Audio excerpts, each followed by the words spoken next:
quero com muita alegria cumprimentar a todos com a paz do Senhor. Se você pode, por favor, abra comigo a sua Bíblia, segundo livro do profeta Samuel, capítulo de número 23. Segundo livro do profeta Samuel, capítulo de número 23. Eu quero manifestar em Deus a minha satisfação em mais uma vez estar aqui com os irmãos, mais uma vez louvar a Deus junto com esta igreja. É bom poder estar aqui, é bom sempre quando Deus nos dá a oportunidade de cultuarmos aqui junto com os irmãos de Irecê. Digo sempre que aqui é a minha outra casa e eu sou e sempre serei grato a Deus por esta igreja e pelos irmãos que aqui congregam. Deus abençoe a vida do pastor Valmir, toda a sua casa, a sua família. Ele acertou quando disse que José não puxou a mim não. Graças a Deus. Graças a Deus. O menino deu sorte. Só o tamanho da cabeça que veio a mesma coisa. Deus abençoe a minha esposa, meu filho, meu amigo, o pastor Rafael Martins, por toda a recepção. Eu quero compartilhar com você algo. Eu prometo que eu serei muito breve. E o que os céus colocou no meu coração para essa noite é apenas um recado daquilo que Deus tem para a sua vida este ano. Você crê nisso? Capítulo 23 do segundo livro do profeta Samuel. Leia comigo o versículo de número 13. Capítulo 23, versículo 13. Se você achou e pode, mais uma vez, diga amém. 3 dos 30 chefes desceram e vieram até Davi, na época da colheita, à caverna de Adulão. E a tropa dos filisteus acampou no vale de Refaim. E Davi estava então em uma fortaleza, e a guarnição dos filisteus estava naquele tempo em Belém. E Davi ansiava e disse: ah, se alguém me desse de beber das águas do poço de Belém, que fica junto ao portão. E os 3 homens valentes irromperam pelo exército dos filisteus e retiraram água do poço de Belém, que ficava junto à porta, e a tomaram e a trouxeram até Davi. Todavia ele não quis beber dela, mas derramou-a ao Senhor. E ele disse: esteja longe de mim, ó Senhor, que eu faça isto. Não é este o sangue dos homens que foram arriscar as suas vidas? Por isto ele não quis bebê-la. Estas coisas fizeram estes 3 homens valentes. Me permita repetir o verso 16 e 17 mais uma vez. Eu quero que você preste muito bem atenção comigo nesses 2 versículos. E os 3 homens valentes irromperam pelo exército dos filisteus e retiraram água do poço de Belém, que ficava junto à porta, ou junto ao portão, e a tomaram e a trouxeram até Davi. Todavia ele não quis beber dela, mas derramou-a ao Senhor. E ele disse: esteja longe de mim, ó Senhor, que eu faça isto. Não é este o sangue dos homens que foram arriscar as suas vidas? Por isto ele não quis bebê-la. Estas coisas fizeram estes 3 homens valentes. Se você pode, diga amém. Olhe para cá, por favor. Capítulo 23 do segundo livro do profeta Samuel. Ele é um texto que narra talvez um dos últimos atos de Davi ainda vivo. Davi está nos seus últimos momentos de vida. Ele não é mais um menino que matou Golias, nem um homem que se tornou rei de Israel, mas é um senhor de idade que está fazendo uma retrospectiva de tudo que conquistou, de tudo que viveu. E Davi carrega em seu coração um sentimento que talvez seja o sentimento mais nobre que alguém pode ter, que é o da gratidão. A gratidão de Davi, ela não é apenas a Deus, mas a gratidão de Davi também é aqueles que lutaram com ele. Uma vez que, por mais que seja Deus que nos dê a vitória, Deus sempre vai colocar pessoas para lutar com a gente durante a caminhada, durante a guerra. E neste momento, no momento de fim de vida, o sentimento que está tomando conta do coração de Davi é exatamente esse: o sentimento de alguém que compreende que Deus levantou pessoas para acreditar no que Deus disse a ele. E talvez isso soe um pouco superficial demais, mas me permita apontar e pontuar isto.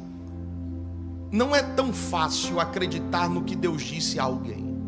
Vejamos, se às vezes a gente já tem dificuldade de acreditar no que Deus nos disse, imagine os outros acreditar no que Deus disse para a gente. Alguém sonhar comigo aquilo que Deus disse para mim é muito mais difícil.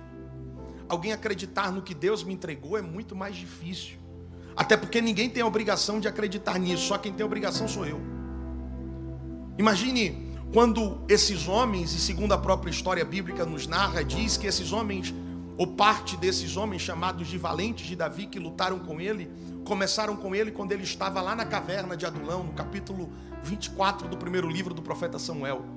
Quando Davi encontra os homens na caverna de Adulão, a própria Bíblia diz que ele encontra homens que são endividados, problemáticos, cheios de mazelas.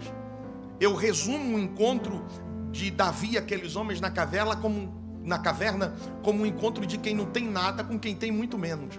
Porque ninguém ali tem nada. Ninguém ali possui nada. Os homens são endividados, problemáticos, não tem para onde ir. E Davi perdeu sua casa. Davi está fugindo de Saul. A única coisa que Davi tem é a promessa de Deus que um dia ele será rei. Agora eu queria que você imaginasse a cena de Davi sentado com aqueles homens, tentando explicar essa promessa para aqueles homens. Como assim, pastor? É muito claro. Imagina Davi sentado dizendo assim, ó, eu vou ser rei. Ele dizendo, mas baseado em que você está falando? Deus me disse que eu vou ser rei. Eu fui ungido rei. Quem viu você sendo ungido? Minha família. Você tem mais alguma prova além dos teus irmãos que você foi ungido? Não tenho. Você tem parente no trono? Não tenho.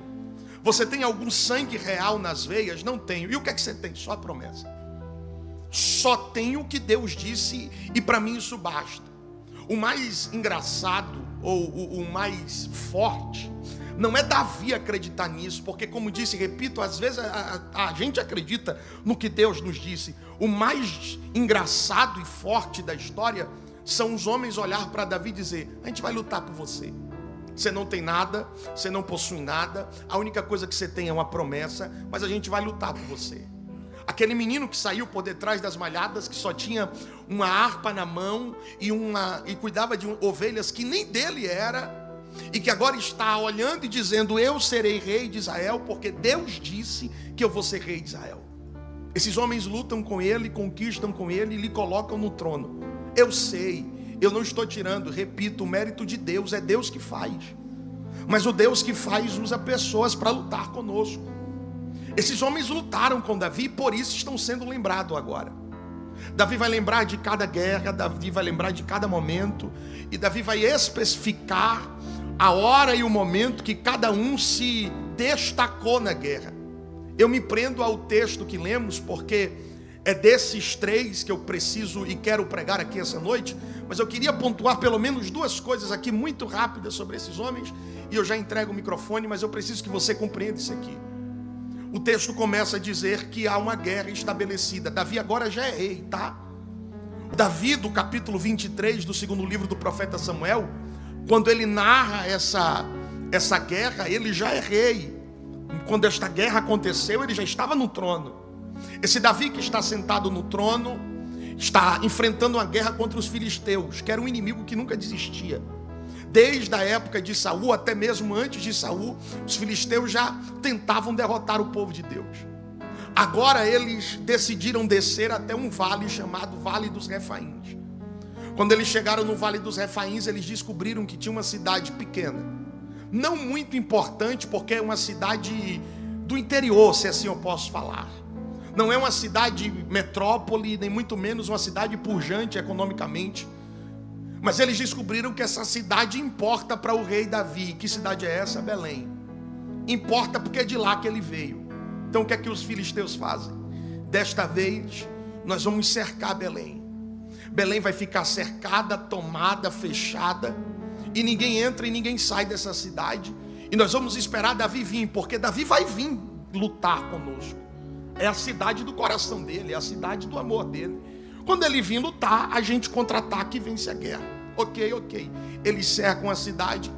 Davi recebe a notícia, e a notícia que Davi recebe é que os filisteus tomaram o Vale dos Refaíns e cercaram a cidade de Belém. estão tomadas, a cidade de Belém está tomada. É nesse momento que Davi fica sabendo que a cidade de Belém está tomada e que ele não conseguiria entrar naquela cidade, que ele dá um grito. E o grito de Davi revela um sentimento da sua alma.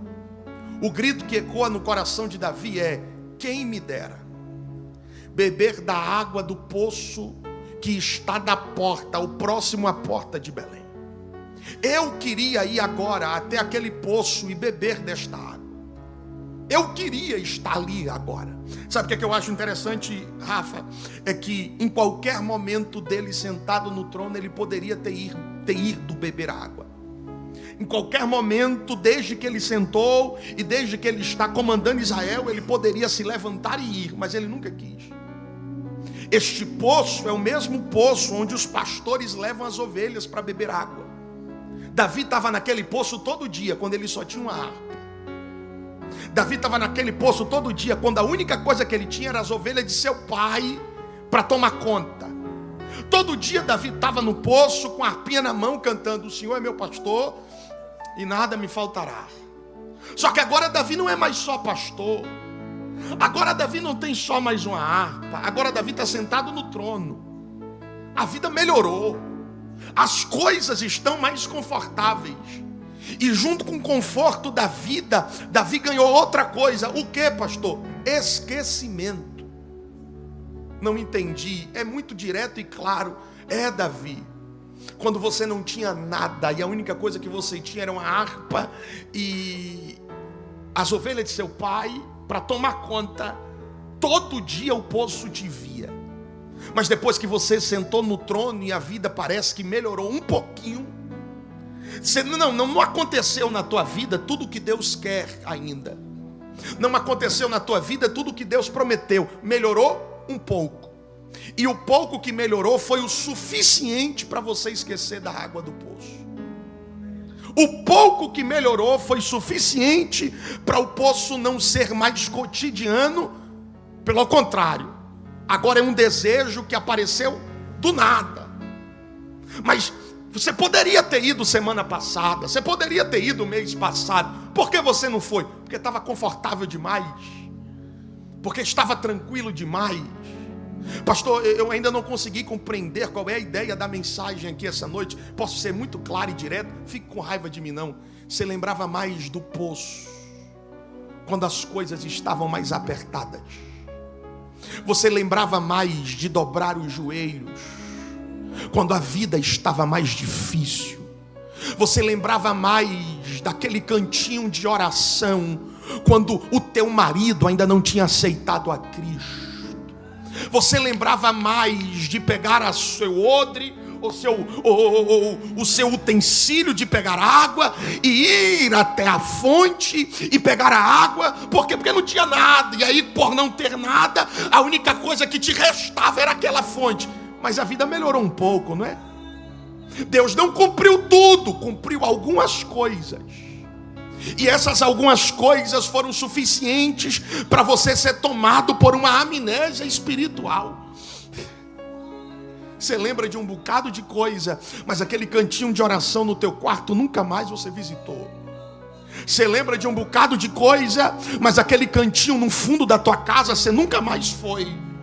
Você lembra de um bocado de coisa, mas aquele tempo de busca que você tinha com Deus nunca mais teve. Irmãos, a gente vai entrando num automático, achando que está tranquilo demais. Oh glória, eu estou sentindo Deus aqui dentro.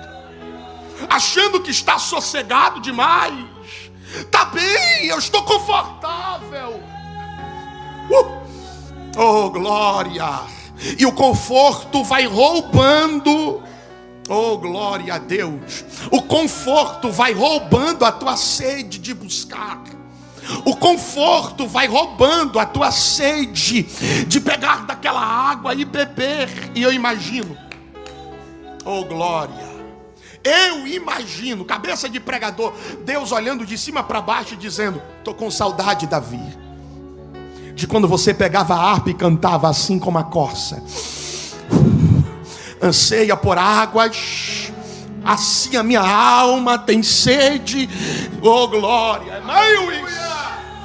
Eu estou com saudade, Davi, de quando você sentava na beira do poço e você cantava dizendo: o Senhor é o meu pastor e de nada tenho falta. Eu estou com saudade, Davi, de quando você levantava 5 horas da manhã e dobrava o joelho para orar. Deus está dizendo: eu estou com saudade das madrugadas, eu estou com saudade do tempo, eu estou com saudade dos propósitos. Não é porque a loja aumentou, não é porque as coisas melhoraram, não é porque a vida deu uma tranquilizada, não é porque teu casamento agora está estável, não é porque tua família agora está unida que você vai esquecer. Deus está dizendo para alguém: está na hora de lembrar de novo da água do poço. Aleluia! Ô Davi, fica com raiva de mim não, tá, igreja? Mas eu preciso ser fiel ao que Deus mandou eu pregar aqui essa noite. Ô Davi, se você não lembra da água, se você não lembra do poço, eu vou fazer você lembrar. Bora de novo, porque eu preciso repetir isso aqui. Se você não lembra da água e se você não lembra do poço, eu vou fazer você lembrar. Deus, e como é que o Senhor vai fazer lembrar? Nada melhor do que fazer você sentir sede, do que impedir ou tornar o poço algo difícil. Estabelece uma guerra. Eu não estabeleci uma guerra para te matar, eu não estabeleci uma guerra para te destruir, eu não estabeleci uma guerra para complicar a sua vida, não. Eu estabeleci a guerra só para você voltar a sentir sede. Sede. Sede. Sede. Eu vou ficar nesse sede até alguém pegar. Sede. Sede. Eu travei aqui. Você acabou 2025 dizendo: Deus, por que está travado? E Deus dizendo: é para você voltar a sentir sede. Deus, porque a porta não abriu? É para você voltar a sentir sede. Deus, porque está tendo guerra? É para você voltar a sentir sede. Guerra não mata crente, guerra me faz lembrar do poço. Vai voltar.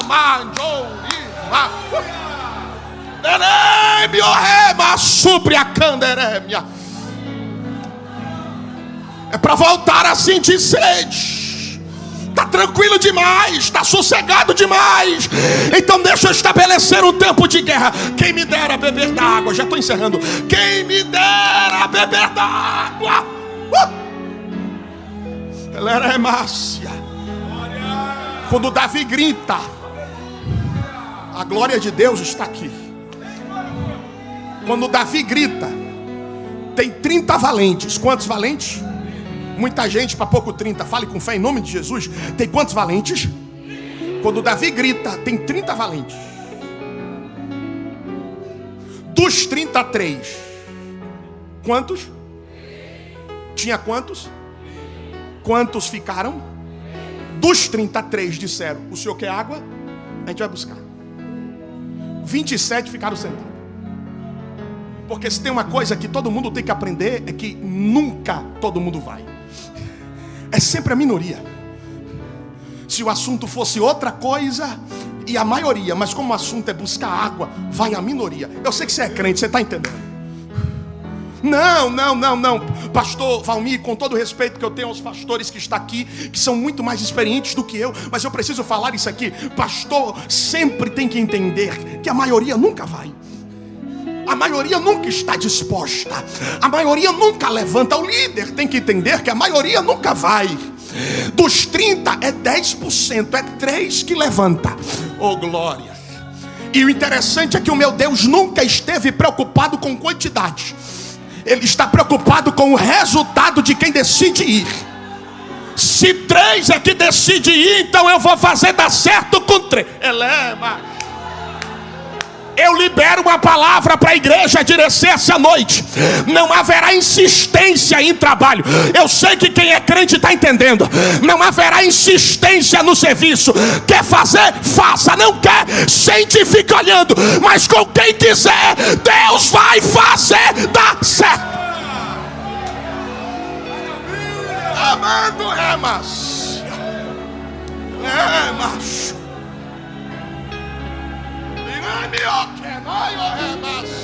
Alguém está sentindo essa atmosfera de glória que está tomando conta desse ambiente aqui? Se não quer fazer, pode ficar olhando. Mas se 3 for, eu vou fazer dar certo com 3. Oh, rebaracalacheia, catata, churibi. Pastor Valmir, os céus me tomam por autoridade aqui essa noite para olhar para essa igreja e dizer: se for 1, vai dar certo com 1. Se for 2, vai dar certo com 2. Eu não trabalho adulando ninguém, diz o Senhor. Não quer, problema é seu. Não reclame quando der certo. Aleluia, aleluia. Oh, glória.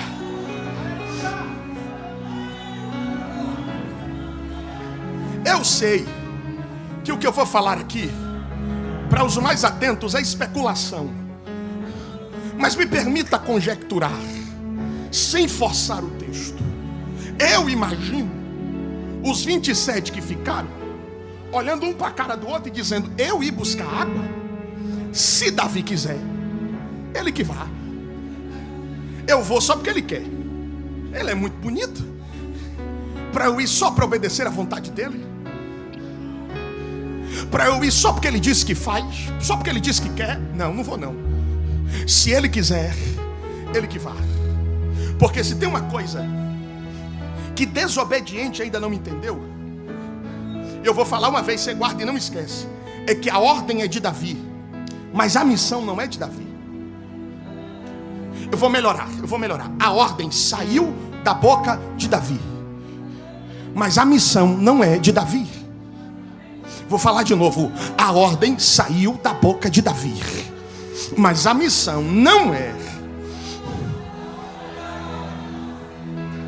Pastor, eu preciso compreender o que é que você está querendo pregar. Eu lembro quando eu era mais novo, e manhã olhava para mim e dizia assim: vai lá em Samara, tua irmã, e manda ela lavar os pratos. E eu ia cheio de autoridade, parecendo que eu era o bambambam da casa.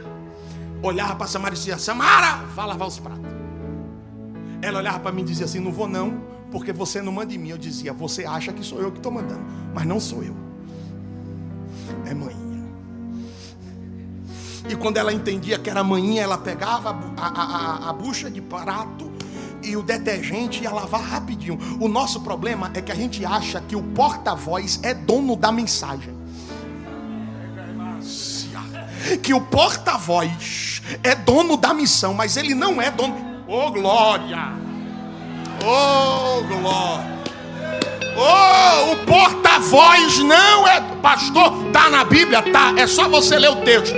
Os camaradas foi, quebrou pau, passou no meio dos filisteus, enfrentou o que tinha que enfrentar e voltou. Oh, glória, irmão, se você pegar isso aqui, dê um glória para tremer a casa, mas só se você entender. Se não entender, pode ficar calado. Mas se entendeu, maior glória do janeiro profético até agora. Passou, quebrou pau, lutou, guerreou. Só Deus sabe que eles enfrentaram. Pegaram a água e trouxeram de volta. Segure. Quando voltou, entregou na mão de Davi e falou: rei, o senhor não pediu? Tome. Do jeito que o senhor pediu, a gente fez. Tome. Davi pega e diz: vou beber não. Ah, se eu tivesse lá. Se eu tivesse lá, eu dizia: tu vai beber. Só Deus e eu sei o que eu enfrentei para pegar essa água, para chegar agora. Você abrir a boca e falar que não vai beber, ele fala: não, não bebo não. E por que você não vai beber? Aí o texto diz assim, ó: longe de mim beber desta água. Aí Davi chega e diz: vocês foram buscar água achando que estava buscando para mim, mas eu vou mostrar para quem vocês buscaram. Ele chega no altar do Senhor.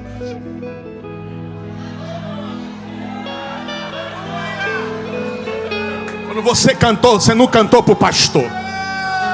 Quando você trabalhou, você não trabalhou para o homem. Quando você fez, você não fez porque um homem estava mandando. Você não fez para homem. Saiu da boca do homem, mas a missão não era do homem. E eu tenho uma notícia para liberar para a igreja: direção. O altar recebeu a tua água. Show pra cá. Eu tô tomado por uma glória aqui essa noite. Os céus está liberando sobre esta casa a palavra. Eu recebi a cesta básica que entregou, eu recebi o trabalho que fez, o louvor que cantou, a palavra que liberou. O homem não deu muito obrigado, não tem problema.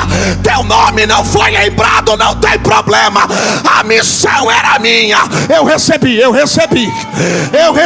Uma mão é pouca. Levante as duas. O mais alto que pode, por favor.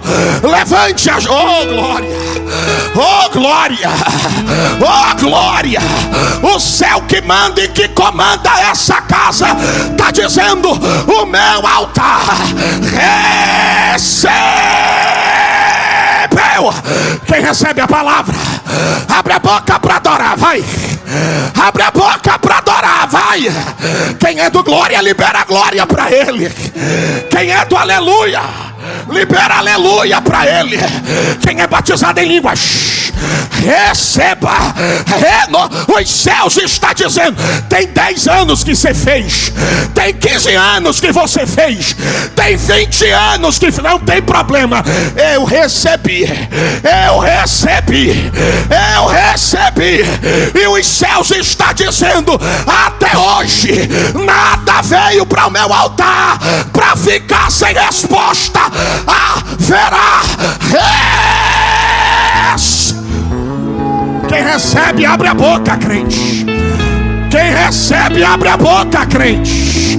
A glória de Deus enche. Sobe o nível da adoração, vai. Oramacanda, Choramacanderébia, Labaracanderé, Orabacala cheia. Eu recebi.